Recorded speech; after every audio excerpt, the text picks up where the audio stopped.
ঠাকুর আমাদের কতটা পাপ দিল বলো তো, যে তুমি পাখিটাকে নিয়ে এলে যত্ন করে রাখার জন্য, অথচ তুমি তাকে রাখতে পারলে না, বেড়ালে খেয়ে নিল। তাহলে ওই পাখিটা যদি ওইখানে থেকে বড় হয় ওর মায়ের কাছে। চলো একটা জিনিস দেখবো, গাছেতে হয়েছে, এসো।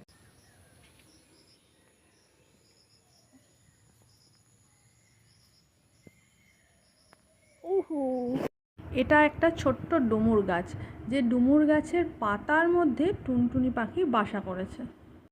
পাখিদের বুদ্ধিটা ভাবো, একটা গাছের পাতার ঠিক উল্টো দিকে কি সুন্দর পাতাটাকে বাঁকিয়ে তার মধ্যে ছোট্ট একটা বাসা করে তার বাচ্চাদের সেখানে রেখে দিয়েছে, যাতে বৃষ্টিতে না ভেজে বা কোনো রকম সমস্যা যাতে না হয়। মাঝে মাঝে মা পাখিটা উড়ে আসছে, বাচ্চাদের কাছে এসে বসে একটুখানি করে তাদের খাবার দিচ্ছে ঠোঁটে করে, তারা খাচ্ছে, আবার মা পাখি উড়ে চলে যাচ্ছে। কি সুন্দর না?